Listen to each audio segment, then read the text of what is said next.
Hello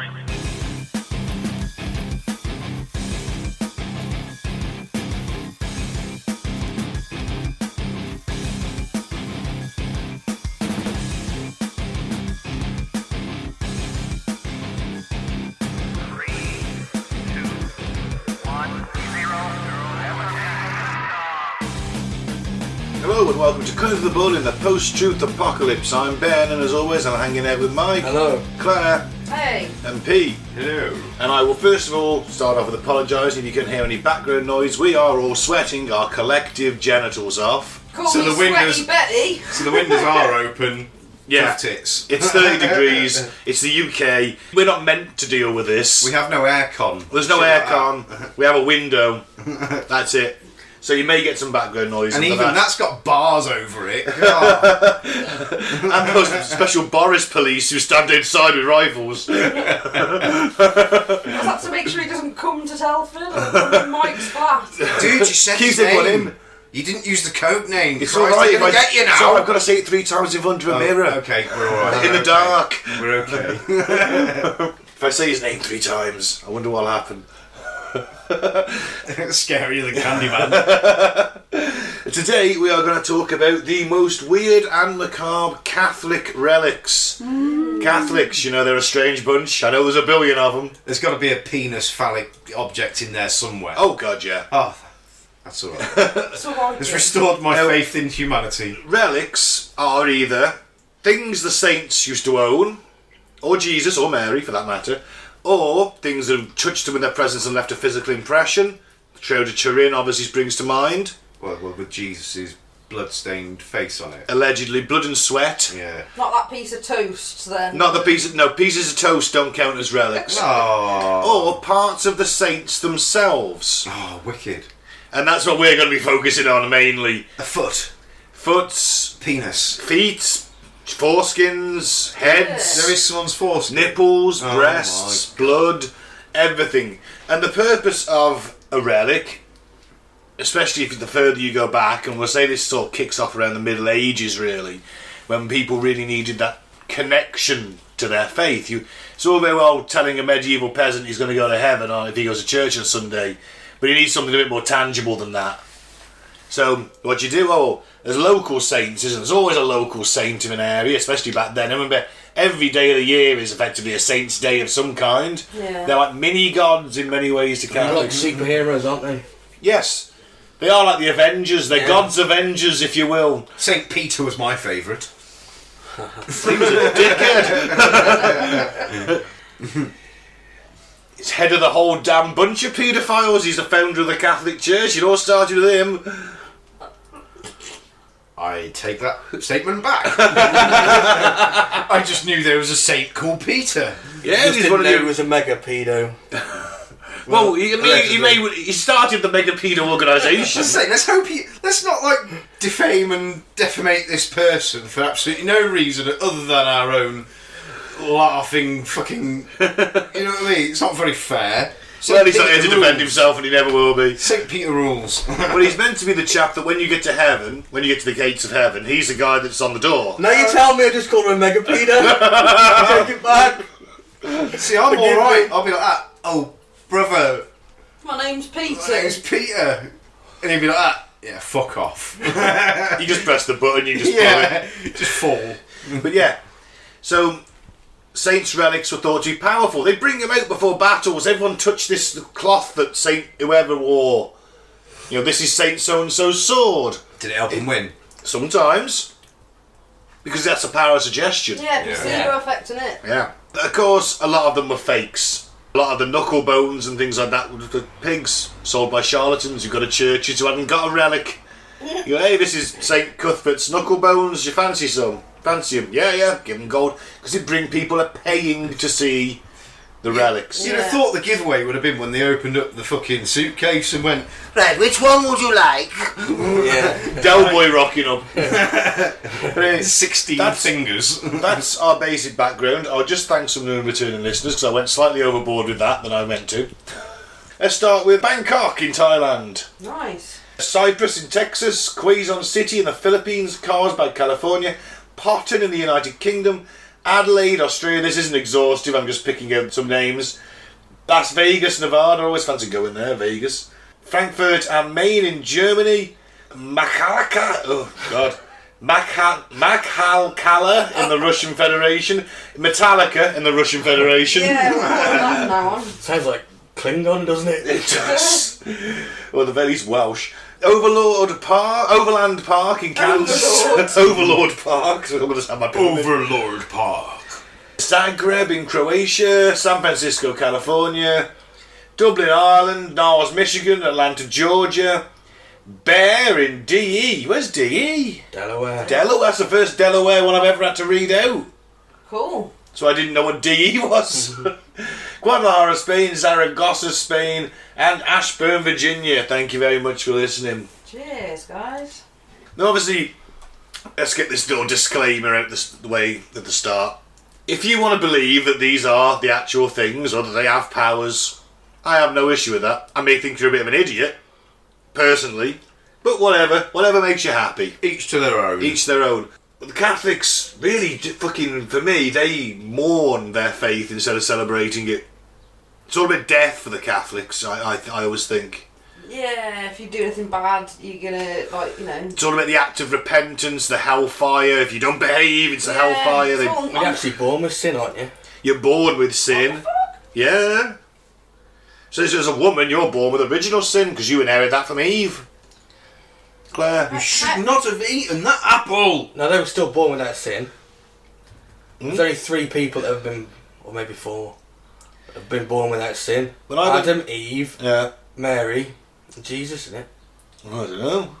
But no, we're all born with sin in the Catholic Church because when you get baptised, that's washing it away. Unbaptised baby's got a purgatory. I thought Adam and Eve were born without sin. Oh, they were born without sin. Yes, you said Eve was born with sin. Oh, yeah, but Claire picks that up from Eve after the original, after eating the apple. She wasn't born with sin. No. Yeah, Claire, you picked that up after that. Yeah, they're focusing on the negatives, aren't they? It's very much, and they don't do this by collecting the relics of their saints, and here are a selection of the most macabre. So, the Basilica San Domenico in Siena has the severed head of the city's most famous Saint Catherine. You want to check that out, listen? There's a picture of that. It's a bit of a looker. I'm sure she must have been at some point. She was, yeah. Now, Catherine Siena, sort of circa 1347 to 1380, was a truly astonishing woman. After forsaking her family's riches and the promise of a comfortable marriage to a nobleman, she joined the Dominican order and experienced mystical visions, probably after eating a lot of ergot. Yep. The Dominicans, anyone want to know what their nickname was? It's based on a Latin pun, I know a Latin knowledge here. No. They were called the Hounds of God. Domi Canis. Hound of God, Dominican. Bit of a Latin joke there for you. They were the guys that mainly did the Inquisition, that's why they're Hounds of God, which is also kind of cool. Yeah. Sweet. Not a bad nickname anyway. No. She later became famous for her charitable work with the despised poor of Tuscany, and was such an intellectual heavyweight that she successfully bullied and intimidated the corrupt male clergy and undertook political duties unheard of for a 14th century woman. I like that. She's like a bit of a modern woman in that time, and I think, can get on with that. She's obviously just saw the church as a way to actually further herself, hasn't she? Yeah. Would have come up against a lot of obstacles. Oh, yeah. Still now, isn't it? You can't have women bishops and things, can you? I don't know in the Catholic Church, probably not. I believe it's just been like one of the first ones happened, hasn't it? Or something, or am I just making that up? I might have dreamt it.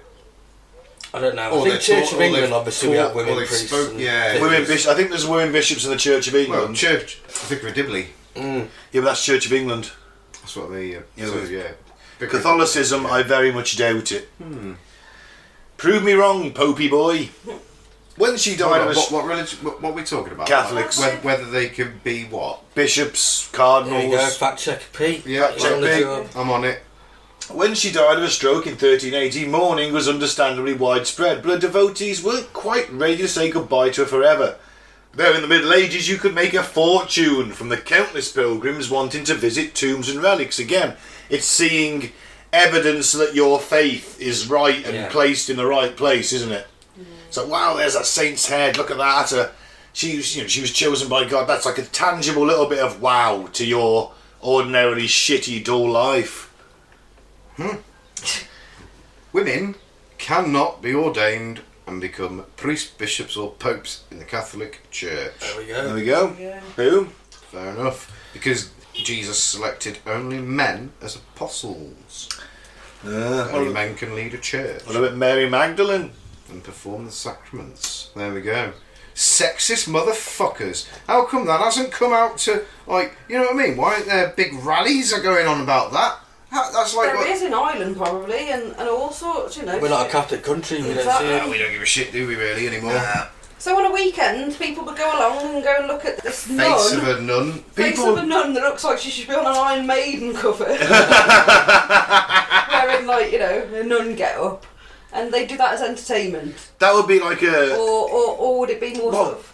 That'd You're be like going... a holy thing, holy wouldn't it? sort of thing. You are going to see the bones of a saint or the face, the head of a saint, and you're going to give that church some money to look at it, and they're probably going to say that they're going to say a prayer for you. And if you pray to that saint in that church, to a reliquary where her head is, maybe she'll... touch a plaque on it. I guess the equivalent would be Disneyland. Maybe. Go see Mickey Mouse and all them, wouldn't it? A little bit, but maybe she will go and have a word with God on your behalf if you say a nice prayer, because she's a saint. Is it similar maybe to the Muslims going to Mecca? Yes, it's a To the pilgrimage. and people black stone thing. And if you've got a particularly impressive relic, people will travel for hundreds of miles. They might cross countries. The Knights Templar was set up to protect pilgrims going to the Holy Land, and they became one of the richest organisations in the medieval world. So rich that the Pope had them bumped off. Or the Pope and the King of France. That's why Friday the 13th's unlucky. Because that was when they organised everything for... There was an age restriction on this, or could you just bring the kiddie winkles? Yeah, of course you can play. You can have your kids along to a public execution. Sometimes the people getting executed are kids. Oh, yeah. Bad times. And Middle Ages. You heard about Johnny? He's got the plague again. Again? Bastard. He didn't die the first time. Yeah, well, we got the head of St. Catherine on him. Said a prayer to her. You got better. There you go. So when she died in Rome, the city wanted to keep her there because you can make a lot. And so let's not forget the other thing. You can make a lot of money. The churches got very rich off this. So not to be defied, her followers from Siena managed to decapitate her displayed corpse and hid Catherine's head in a bag. Now, when searched by guards, they prayed to the late holy woman for protection, and her head miraculously disappeared from sight, only to rematerialise upon arriving in Siena, where it's been making tourists feel sick ever since. Bollocks. Well, that's where the story kind of takes a different sidestep, really, isn't it? In other words, they probably just had a bag with a hidden bottom. Yep. Smuggled it out somehow.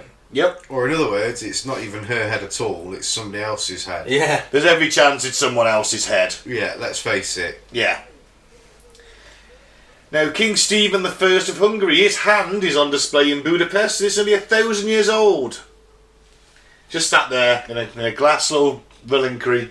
Stephen endeared himself to Rome by devoting much of his reign to establish an orthodox form of Catholicism amongst his followers, and was named king by Pope Sylvester II in 1001. He also found time to defeat surrounding nations in his battle and quell discord amongst his own people, so he's a real crowd pleaser. He was originally buried in... I was waiting for you Hungary. to cross that word. Sorry, where? In Hungary. No, come on, where? Be specific now. Székesfehérvár. Oh, well That's good effort. There's some accents on the E's, so I may have got that wrong. I don't know the Hungarian language.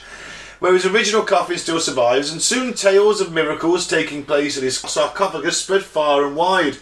It was so popular that they had to remove the body to the underground catacombs to replace it and to stop people nicking bits of it and then selling it.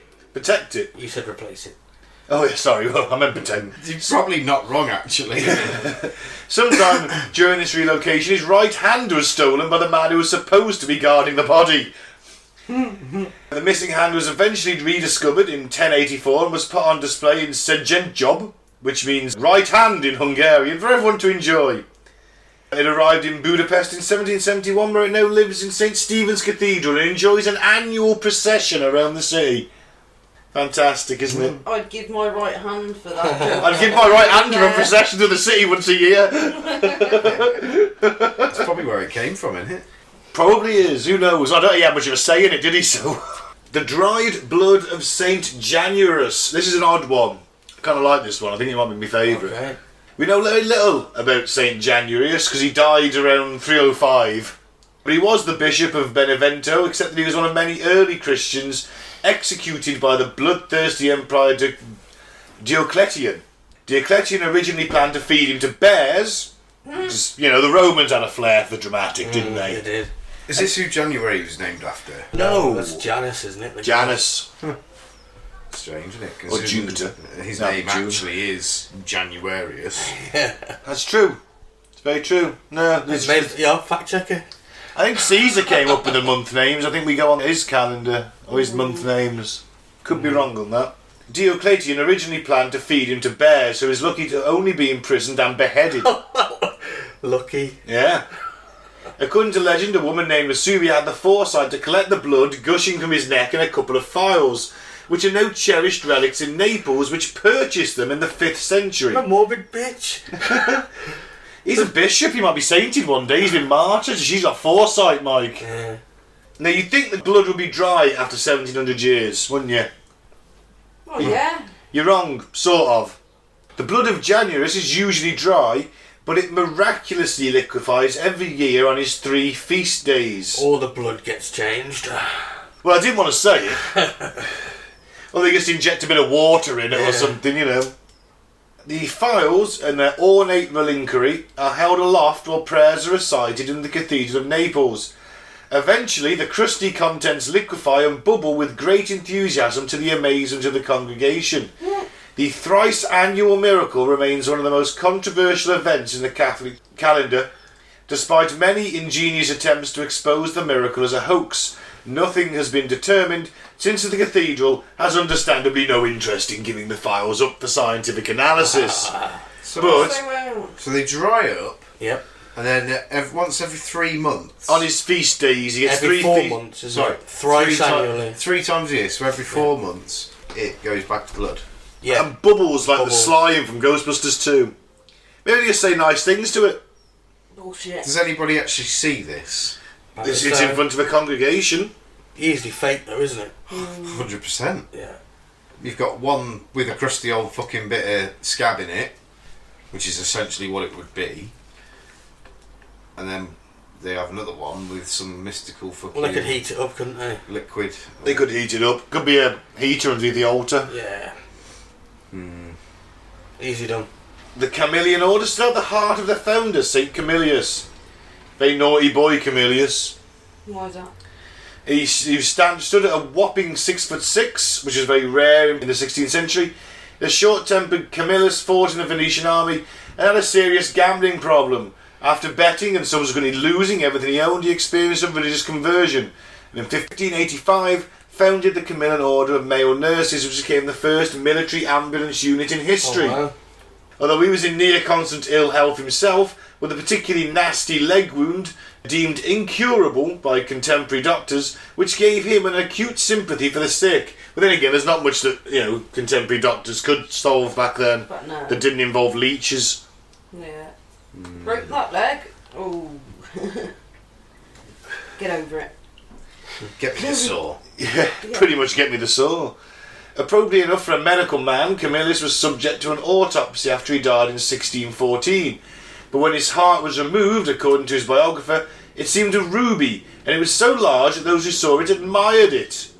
And it was so decided to preserve the giant's heart for everyone's enjoyment. After all, Calamus had always been praised for his big heart, so why not make the praise disgustingly literal? The heart was sent to Naples, where it was encased in a glorious reliquary, and the heart now lives in Rome, but frequently goes on tour. What about Jesus' foreskin? What about it? What about it? Yeah. Well, from that picture that I just saw, I was trying to wonder, like, what the hell is this going to be? Okay. That's the baby Jesus. Do they circumcise all Roman Catholics? No, Jews. I thought it was Jews, yeah. And Jesus, of course, was Jewish. Yeah. Yeah. Which the Catholic Church doesn't like to admit. They got the foreskin to prove it. There were a lot of foreskins floating around the Middle Ages. The went to be of Christ was at least 12 that I heard of. You must have had one big penis. I think we can all assume that this one's bollocks. And do you know how there's so many people that claim it, do you know how they find out if it's real or not? By trying it on? They subject it to a taste test. Oh my fucking god. Who says that? Yep. Hold on, right. Go on, but you can read this one. Go on. Okay. So many medieval churches claimed to own the foreskin of Jesus that specimens were subjected to a taste test. Who wants that job? Right, need Bobby the foreskin liquor in. Get him in. Here, Dave, there's another one of these guys saying he's got his foreskin. Come here, let me use your tongue. give it a taste. If it's cheesy. The thing is, medieval wood relied heavily on the senses. There was literally guys who were called urinologists, and they were doctors who would sniff your piss and tell you what was wrong with you. Right? Apparently, they were very good at it. No, I mean, there's one tale where the King of Bavaria substitutes his own urine for a pregnant chambermaid's urine. And he gives it to this guy called Roger the Englishman, who is renowned amongst urinologists for his great nose. And he sort of took a sniff of it and he says, right, well, everything's fine, but tell the king he'll be giving birth to a baby boy next week. That's just a tale, we don't know if that's true, do we? No, but it's still great. Yeah. It's nice. It's nice to think it is. You can read this because I'm not going to be able to keep a straight face reading this. I'm afraid I just won't be able to. You can, I can't. Medieval theologians raged and spat at one another until they were red in the face about the question of whether Jesus was circumcised. On the one hand, he was Jewish, so presumably underwent the mutilation. But then, again, he was the image of God, imago Dei in Latin, and so many counted that his body would have to be whole. Moreover, medieval Catholicism detested the Jewish people and wanted as few reminders of the Saviour's Semitic origins as possible, and many thought it best to ignore the explicit testimony of the Gospel of Luke 2:22 about the whole event. So it's literally written in a Gospel, but they're still like, nah, ignore that bit. That didn't happen. But despite, or perhaps because of the controversy, no fewer than 12, so I was right, my research didn't lead me down the right path. Churches across Europe had foreskins on display that they said came from the Southern God's own phallus. These holy foreskins claimed big money on the relics market, and the various churches claiming to have the real one invented fantastic legends about how they came to own this particular piece of history.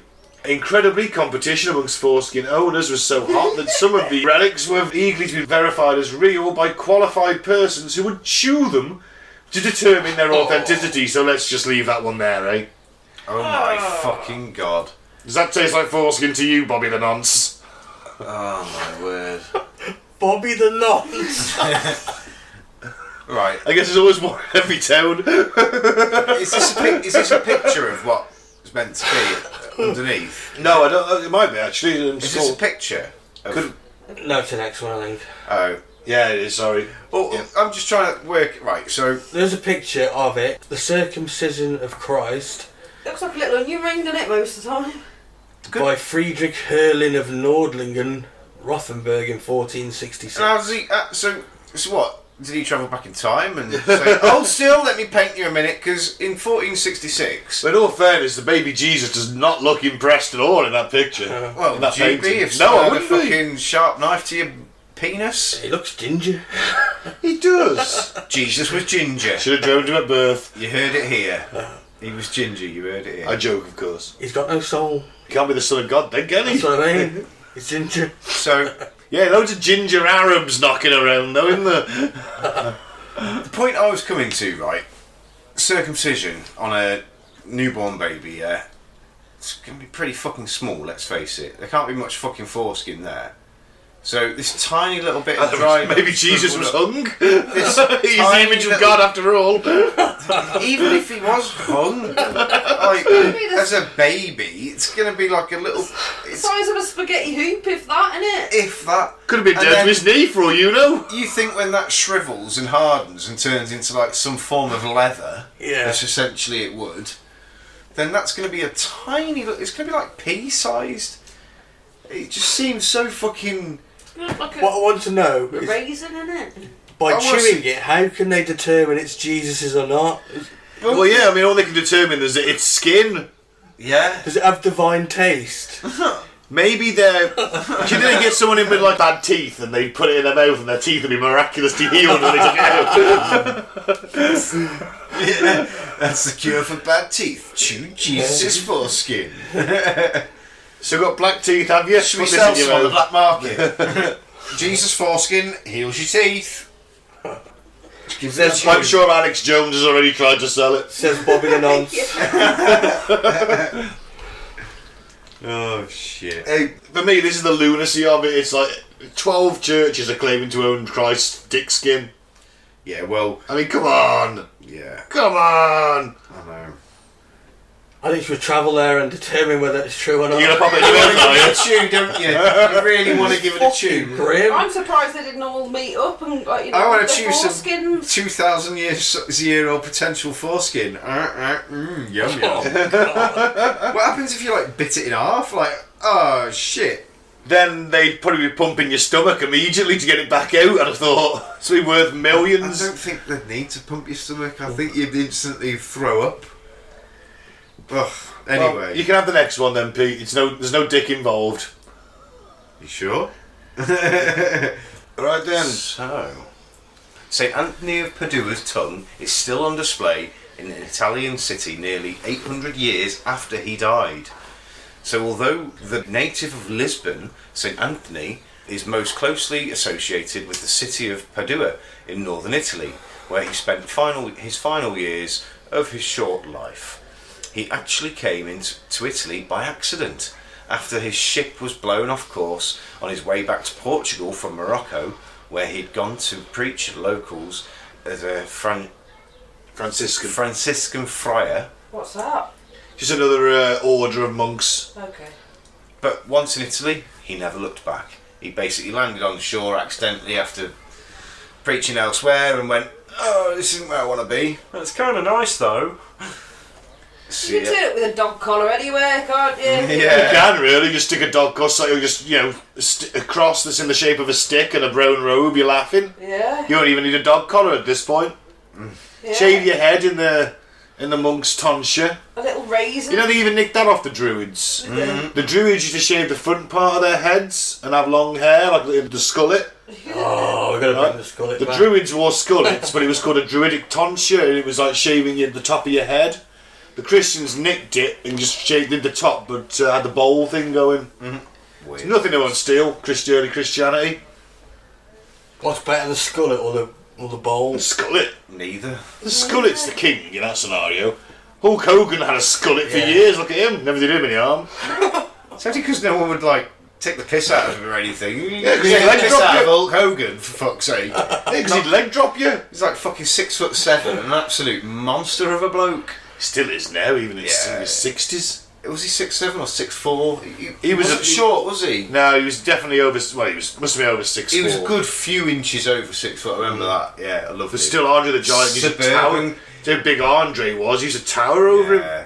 Remember Suburban Commando? Anybody like that film? Because I loved that film as a kid. It's alright. I'd love to watch it again now just to go, oh my god, this is awful. But I loved it as a kid. I never saw that one. Mr. Nanny, I watched it with shite. Oh, Mr. Nanny was terrible. Suburban Commando's not bad. It was a lot better. Although it was been a long time since I watched it. The Undertaker shows up in the last 5 minutes as the bad guy. Nah, it's good. We'll have to try and watch that. Maybe we'll do that as a movie night pick. That's my movie pick next. My next rotation's my movie pick. There you go then. So, after becoming an accomplished theologian, Anthony made his name unleashing inspirational sermons that won Catholic Church many new members and set lapsed Christians back on track. Did he turn up with a circumcised bit of cock? Waving it around. Chew this, We'll be you'll back believe. on track. Who ate it? Give me the cock back. Hails a jewel case of the Bible by none other than the Pope himself for his exquisite sermons. The relics of St. Anthony are not coincidental. He was canonised with astonishing rapidity.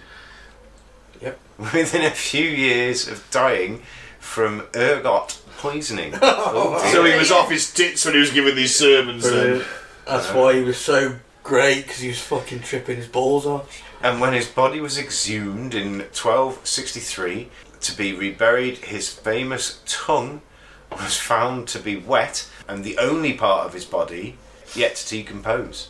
It was hailed as a miracle, removed by reliquary and removed to a reliquary, and whilst it is anything but moist these days, moist, I love that word, can still be seen on Basilica of St. Anthony.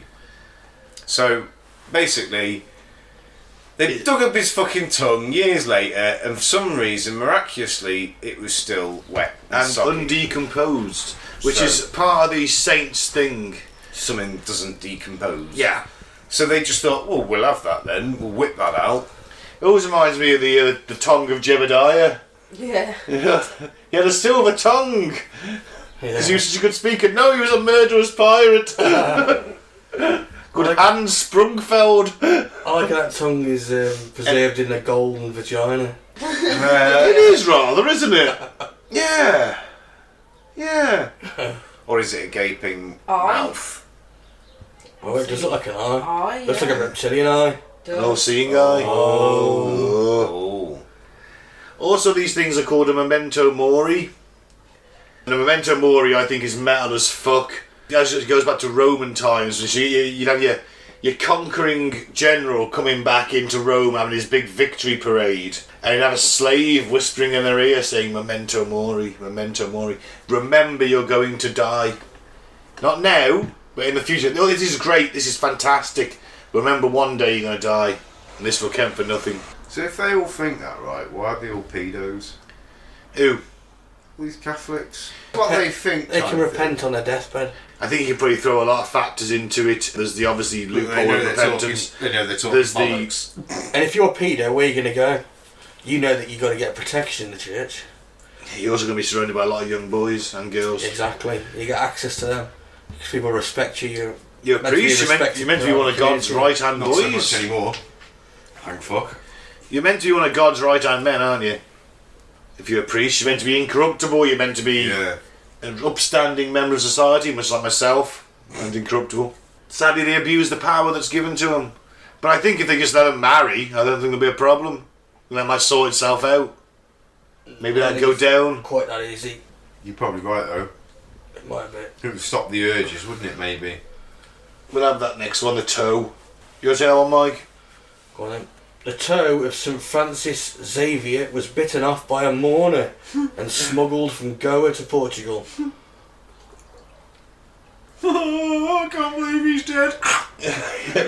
I'll keep that. Of all the fucking things to bite off, my better than his dick. Oh yeah, chew his foreskin off.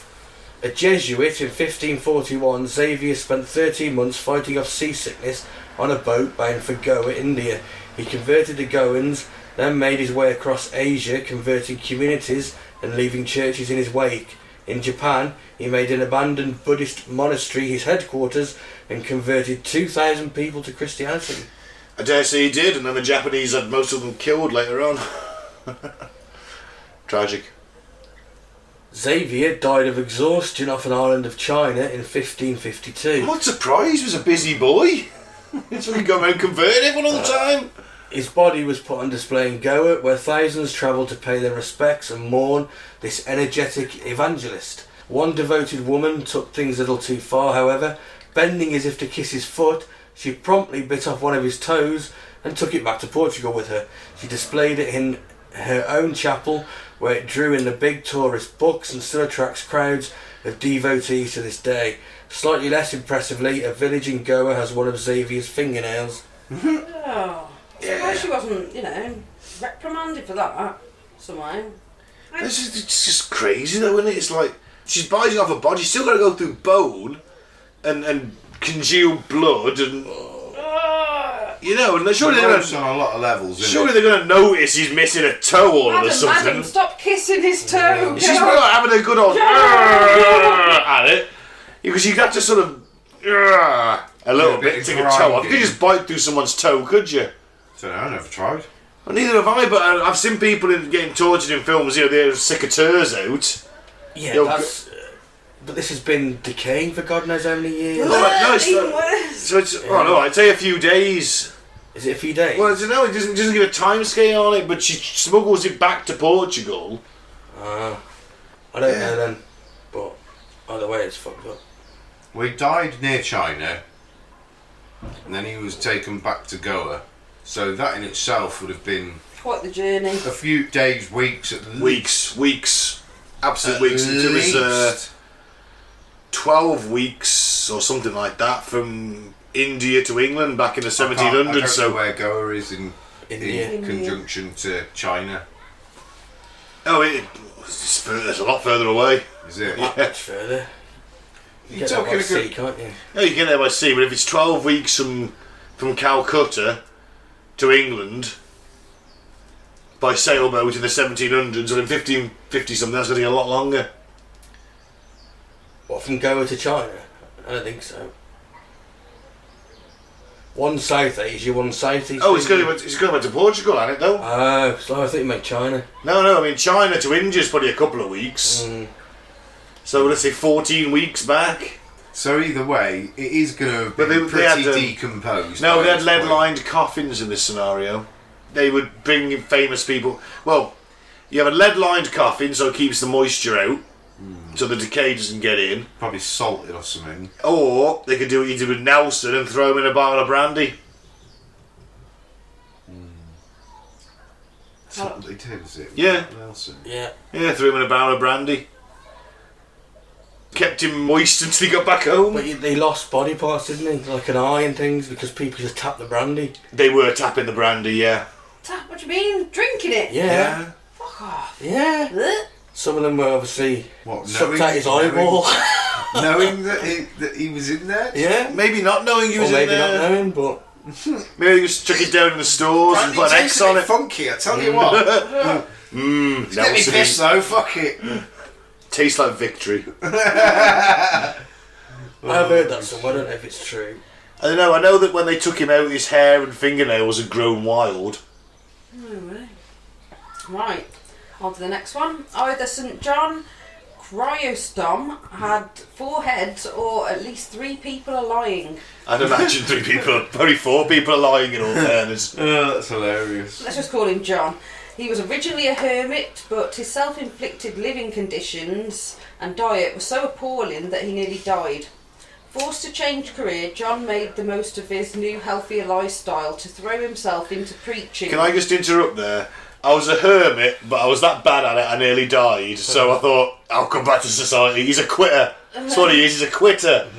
Should have stayed with being a hermit. So, writing theological tracts and helping the sick and the needy. He was so popular in Antioch that when he was elected Archbishop of Constantinople, he had to be snuck out of the city under cover of night in the fear of rioting. Political machinations saw him exiled, however, and he died whilst on a forced march to Pontus. Yeah, in bad weather. Where's that? That can't be that far away from Constantinople, surely. A forced march? It sounds like it's very far away. Yeah, true. In the West, John is revered as one of the 4 great doctors, along with Anastasius, Basil and Gregory Nazianzus. I'm sure one of them is recognisable. Anastasius. yeah, for his great learning. What, therefore, could be better relic of the great scholar than his very head? What could indeed? Exactly. Well, that first lady, the nun lady, that was a bit gross. Is there a picture of this one? Ooh, you can just see an ear coming out of the box, Oh, isn't lovely. it? It's a very nice jawed box, though. Yeah. Could be fucking anybody's ear, though, let's face it. Maybe that's why they're not showing the entire face. That's what I'm thinking. That's a very clever way back in the days, fooling them, innit? Yeah. So Crusaders pinched his skull and other relics from Constantinople in 1204 and brought them to Rome. But here things get a bit murky. One skull, after all, looks a lot like another. So there are no fewer than 4 skulls on display as the genuine head of this John Chrysostom. 2 in Tuscany, 1 in Russia, and the other one in Greece. Yeah, it should be pointed out in 1204, well, that was the first crusade, and the Emperor of Constantinople, or the Byzantine Empire, which was the Eastern Roman Empire, and still Christians, like, these Turks are knocking on our door and we could really use some help.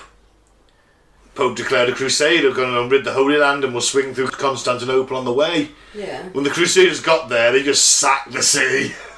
They just nicked all the stuff. All the relics. Relics, gold. The Byzantines were fabulously rich. Yeah, they just nicked all the stuff. Let's stop the Byzantines ever trusting the Catholics again. I've never seen that quite so What is it? clear. That's the shroud of Jesus. The Turin Shroud. Yeah. Do you want to take the Turin Shroud then, Pete? Or? Yeah. So the Turin Shroud is thought to be the imprint of the dead and mutilated Christ. By far the most famous relic in the world, the Turin Shroud is the linen cloth bearing the faint trace of a man with what appeared to be a crucifixion wounds.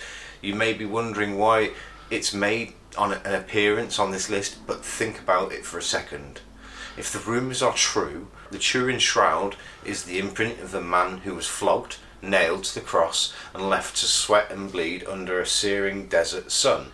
Oof, I wouldn't fancy that today. This is just 30-degree heat. Before being dumped in a cave. In other words, it's the imprint of a dead guy's bodily juices. Yeah, I guess it is, yeah. Nothing. I mean, it's not just... Remember, there's going to be some shit and piss on it too. Yeah. Unless Christ didn't do that. He's going to be hanging there for quite some time. No, I mean, when you die, you shit and piss, don't you? You evacuate your bowels when you die. Yeah. None of us go out with clean underwear, Claire. Noting this is no way sacrilegious, Christ, after all, was both fully man and fully God according to the Nicene Creed. Moreover, the Turin Shroud was exposed to be a shabby fake over 30 years ago. Yeah, that is an issue. They were allowed to take samples of it, cut a corner off it. Yeah. Radiocarbon test and the shroud in 1988 dated it between 1260 and 1390 AD. Far from being evidence of a later miracle, it's not even anatomically correct. Maybe God's just playing a trick on us all, but try telling that to the 2.5 million people who went to see it in 2010. Nothing's more powerful than faith. Like, We proved a fake and are still going to see it. it looks too much like it's trying to look like Jesus to be Jesus. Does that make sense? Yes, it does, yeah. It's like, hey, look, here's a long-haired bearded guy like he's portrayed in all the big paintings we've got. These guys never saw him. I don't even know if there's... You know what? I'm not sure if there's even a description of Jesus in the Bible. I think they did that with tea and coffee stains, a bit of blood mixed in, hung it up. Bit of poo and wee mixed together or something. Think. Maybe. Might have gone all full on it, like. Well, you'd think so. You'd have to. Nah, it is an odd one because people still revere that thing and they refuse to believe the scientific findings on it. But that's faith. But then they've carbon dated it to 700, nearly 800 years old anyway, so even that in itself is pretty cool. Yeah, pretty cool, but it's not Jesus. purporting to be. No, pretty cool that kind of exists. It's like 800 years old, and it's like, whoa, look at this. Yeah, it's man, pretty this is cool in its 800 own years old. right, but it's not what they're purported to be. No, is it? God no. And of course, they're all paying to see that. Let's not forget that. Yeah. And people still in 2010, even though in the 80s it was proved to be a load of bullshit, Yeah. But people that's faith. still believe it. Yeah. That's faith. I mean, there's no. It's to them. It's evidence. It doesn't matter that science is disputed. It's science can go fuck itself. They clearly don't believe this in is science. Really, This is the evidence of my faith. This is what brings me closer to God. Science means shit to them. Let's face it. Yeah, and you know, I wish I could have that kind of faith. It's fantastic. In a way, it's blind faith, and it probably holds us back. But I wish I could believe in something that strongly. Yeah. To the point where it's been refuted by science, and I was still like, nope, Jesus.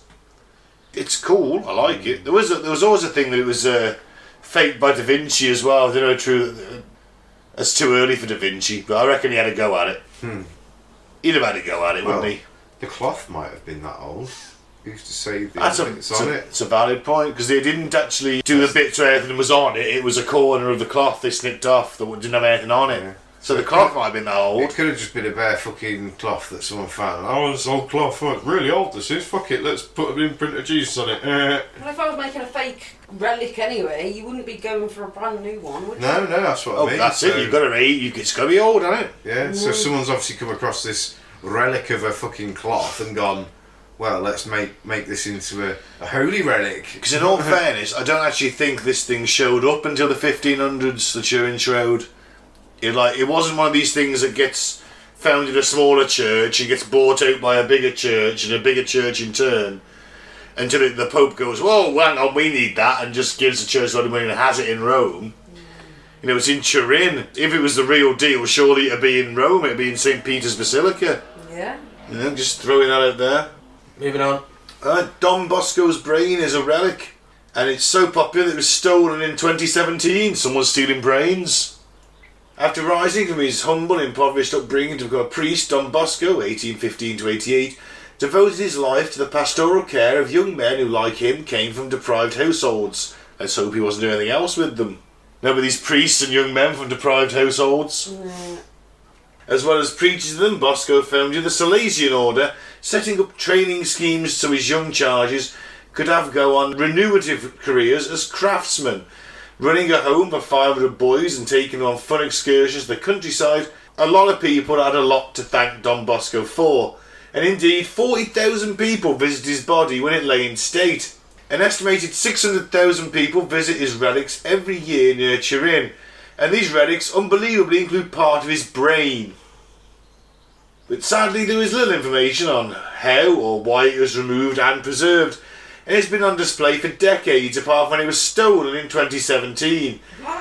As millions prayed it's safe to turn, Italian police resorted to CSI to find the Holy Cerebellum, and between them they succeeded... Cerebellum. The Holy Brain. The Holy Brain. Between them, they succeeded in recovering it. The Carabinieri found the reliquary containing the brain piece in a copper kettle in a thief's kitchen. It hadn't been opened. I've stolen the brain! Steal the brain! It's like the birth of zombies. So, the Turin Shroud was discovered, it was first mentioned in 1354. Oh, so still too early for Da Vinci. The shroud was denounced in 1389 by the local bishop of the Troyes as a fake. Oh, so it was... So they said it was a fake Back then.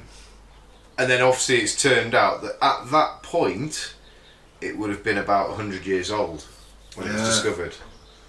So, give or take, it would have been made within 100 years of its discovery. Yeah. So there you go. So it might not be a fake, it could have just been shroud covering someone's body that they found. The body's kind of decomposed and fucked off on, and maybe a grave robber. And they've gone, oh, that looks like it could be Jesus. Well, there's a lot of dudes with beard and long hair back in the day, wasn't there? And it just so happened he was like that. And he'd been crucified? Well, maybe he hadn't been crucified, maybe he fucking cut his hands really bad in an accident and that's what killed him. Oh, maybe they just added all that in later. Perhaps, yeah. Because I mean, like the crown of thorns wounds, maybe they just sort of sprinkled a bit of fucking blood on that. Yeah. More likely. So there you go. What about the nipples of Elizabeth of Thuringia? Oh, well, at least if the way of defining whether these are real is giving them a quick nibble, a chew. Oh, so you're okay with Not chewing? so bad. You're okay with chewing 13th century nipples? Well, it's better than chewing fucking 0th century. They become erect after they're sucked upon. Seepage. Elizabeth of Thuringia, 1207 to 31, was a raging Hungarian princess, happily married to 3 children. If she had a fault, it was her unceasing generosity to the poor. But when her equally pious husband, Louis IV of Thuringia, died on crusade, her life was turned upside down. Refusing to marry again, she fell under the spell of her brutal and zealous confessor, Conrad of Marburg. Conrad reorganised Elizabeth's life to make it so miserable and austere that her own servants would beat her for indiscretions. And sadly she died aged just 24 as daily beatings and near starvation took their toll. Wow. Cunt. But Elizabeth's generosity, personal ministration to the poor and pathetic death all made her a popular figure in her native Hungary and beyond. Within hours of her death, mobs of Catholics were banging at the mausoleum's doors wanting to touch her body for cures and blessings. And soon pilgrims flocked from far and wide and began to mutilate her barely dead body for relics. Can't even fucking rest in peace. No. Poor woman. Locks of hair and fingernails were torn off, but the devastation did not stop there. Someone even cut off her nipples and took them away as relics. Seeing Elizabeth's nipples thus became an incongruous goal for many pilgrims. Incongruous goal for many pilgrims. Tragic. Is there a picture of this one? Picture of her. She would have been kind of hot, I guess, back in the day.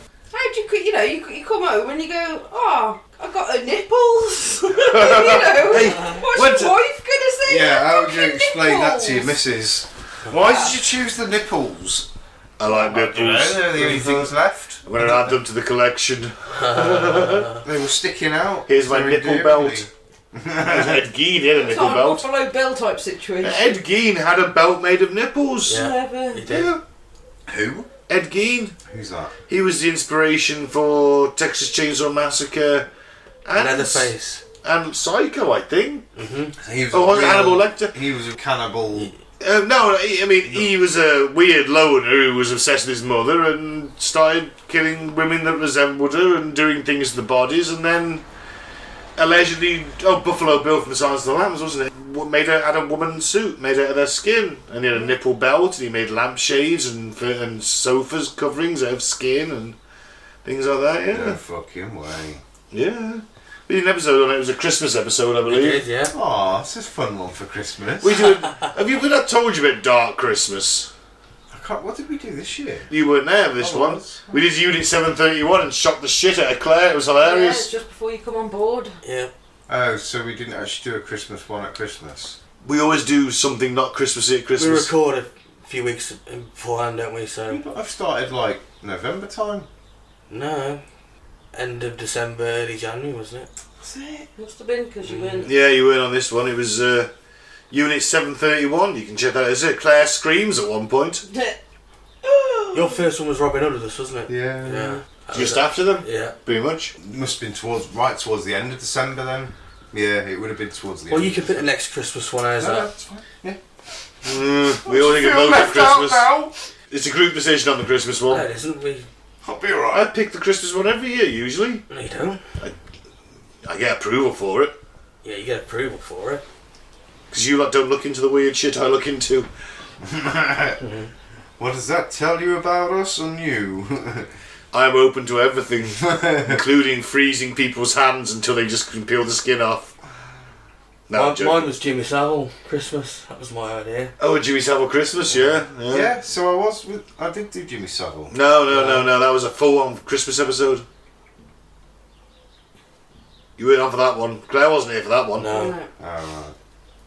Now then, Jesus diapers, or For fuck's nappies, sake. if you're English, can be seen in Dubrovik and Aachen. Aachen. What a Well load done of- on Dubnovik, though. What a load of bollocks. He may have only lived for 33 years in a very humble, but there was plenty of time for Jesus to have touched a lot of things and owned a few bits and pieces. We've already seen his foreskin, his death shroud on the list, but what of the Son of God's possessions? Well, no toys are recorded, but at some stage in history someone had the ingenious idea for another relic, his nappies. His Diapers. diapers. Depictions of the baby Jesus often show him naked, but logically, there must have been some sanitary measures in ancient Nazareth. I think she was right the first time when she said illogical. Anything to do with this is illogical. No, it's logical that as a baby you would be giving him nappies. I don't know, man. He's just in a manger full of straw. You just take the baby out, change the straw, don't you? Did they have nappies 2,000 years ago? The straw down. Yeah, but it's not like they could just go to the shop and buy Pampers. You were born in there, you'll stay in there until you outgrow it. Once you can get out of it. Joseph was a carpenter who could knock up progressively bigger beds. Yeah, you take your child around town with you. You know, you don't just leave it in the car. I know you haven't got children, Ben. Maybe it's a blessing that we haven't. Well, I just let them roam wild and free in the garden, playing with the dogs. That's how I want to be raised, with a pack of dogs living in the wild and free in the garden. Luckily, Ben's mum and dad didn't raise him like that. Very lovely. Christ. Oh yeah, Claire and my mum are friends now. Christ's nappies are now on display in reliquaries. Reliquaries, something like that. Reliquaries at Dubnovic and Atchin. Although they are termed swaddling clothes as the latter, information boards at Dubrovik Cathedral describe it as a version of a nappy diaper. Although swaddling clothes sounds more hygienic, and these were still wrapped around naked infants. You don't have to be a parent to work out what that means, but since these diapers, swaddling clothes, touched Jesus, they were worn by him. They are very first-class relics, the most holy kind, it says, in the Catholic belief. So that's where saying holy shit comes from. Yeah. But what you're telling me in that scenario is that the Catholic Church is quite happy to accept that there's some dirty bits of shit-stained rag that were on Jesus' arse. That some scab fucking nicked from the bin outside the stable. I mean, do you think? Someone must have. Why would Mary and Joseph keep them? I thought they kept. Then again, they'd have been washed. They kept it quite on the down low at first, you know. How did they keep it on the down low at first? The three wise men fucking found them under a big star. They were wise. They're very wise. Yeah, but obviously once they turned up, the whole village then went, "Oh, what's going on here then? Oh, what's these three wise men just coming around here for?" But nobody just went, "Oh, come and stay in my house." They just left them in the fucking barn. Yeah, they soon regretted it once they saw the wise men. They weren't in a barn. That's made it. There's no reference. Stable. No, there's no reference that they were in a stable.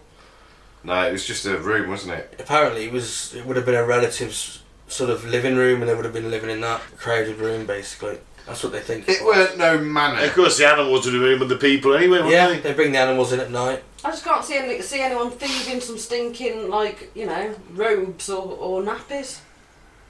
And I can't see Mary keeping them. You'd have washed them and reused them, wouldn't you? But at the time as well, why would you have done that? Joseph's only a carpenter, mate. You can't afford to go out and buy Pampers every week. No, I mean, why would people want to keep the diapers? Why would people want to keep a diaper from a baby that surely nobody knows who he is yet? Well, because these wise men have come and they've said that this is the Son of God. It's Mary's looking to the futures market. Yeah. My son's the Son of God. I'm going to keep everything this fucker touches and make a fortune. Future market, Rodney. Future market, isn't it? This time next year we'll be billionaires. This time in 2,000 years we'll be billionaires. Got to speculate to accumulate. He who dares wins. You know, she's the first marketer in history. She's the first fucking proper liar in history. Of course I'm a virgin, Joseph. It was a virgin birth. Even though the Roman legions hammered through Galilee only last year. Of course I'm a virgin and this is a virgin birth. Yeah, but she's practically fucking like number 3, and that's including God and Jesus in the Catholic Church. I mean, she's revered. She's literally number 3 on the list. Virgin Mary in the Catholic Church. Well, Holy Mary, Mother of God, and all that. She was born out of sin, like Adam and Eve. Yeah. When St. Agatha's breasts were ripped off with pincers, her devotees kept them as relics. From nipples to tits. The most bizarre, in probably on the list, well, not the I don't think it's the most bizarre. One of, it's not as bad as Jesus' foreskin in the taste test. They're nice boobs. Definitely. Another very early Christian martyr, Agatha was a virgin who died at Catania, Sicily. Like many few Christians of the first few centuries AD, she was executed for her faith, but her mode of death, according to later legends, was especially macabre. When the Roman consul Quintinian failed to seduce her, he roasted Agatha over a hot fire and then ripped her breasts off with red-hot pincers for good measure, but they miraculously grew back, though she died of her injuries nonetheless. Notice I'm going to say miraculously grew back, because I'm going to make the case that these aren't St. Agatha's breasts at all. Agatha's dismembered breasts were a ready-made relic, and they were swiped away when the torturers weren't watching and instantly venerated. The saint's memories are now lost, but it's easy to understand how so many pairs were knocking about in the Middle Ages. Knocking about. Yeah. All you had to do was hack a pair off a dead body and sell them to foolish or enterprising churchmen as Agathas. And although her alleged breasts are gone, Sicilians commemorate Agatha by baking Mine di Saint Agata, literally Saint Agatha's breast, sweet cakes in the shape of breasts with a little cherry as a nipple. Quality. Fantastic. I'm going to look at Bakewells very differently. Yeah. So am I. Literally, that is a cherry bakewell, isn't it? It could be Saint Agatha's tit. Sweet. Once you say tit, they all through that little bit, and I couldn't. I was imagining a nice little cake with a little bit of cream and then the Oh yeah, yeah. breast-shaped cake. I had a tit cake for my 18th. Did you? It's cake in the shape of tits. It's fantastic. You stick your face in it and bite. I did not. No, I had more decorum. You missed out, mate. You so should have done You that. should have spunked over that. Why don't I spunk over? Is that what you did on your 18th birthday cake? Why would you want to spunk over your own birthday? Oh, I know why you want to spunk over your own birthday cake. Because no one else will eat it then. I don't know, I guess you enjoy the taste. It's alright now. No one's going to want any of this now. Sorry, I just see tits on my spunk over. I just see tits and need to spunk over it. Fucking hell. I'm Jesus. glad that them Agatha tits have gone missing. And that bombshell. And that bombshell, let's end the show. I've been Ben, thank you very much for listening. You can follow us on Facebook at Cutting the Bull in the Post Truth Apocalypse, SoundCloud, and most other podcasting platforms at Cutting the Bull in the PTA, and Apocalypse Bull on YouTube if you want to listen to us there. Thanks for listening. Leave a review if you want to. Send us a message. We're friendly. We don't bite. Mine's a bit rabid, but we don't bite usually. As long as you don't show me your tits, you'll be alright. Now we're going to get loads of guy tit pictures. We best not. And I don't do boobs. And don't do the favour aid. Don't join a cult, especially one that rips tits off corpses. I've been Mike, thanks for listening. Peace out. May the force be with you. And I've been Claire, keep an open mind, but not so open that it spills out your ears. And I've been Pete. Aim low, shoot high.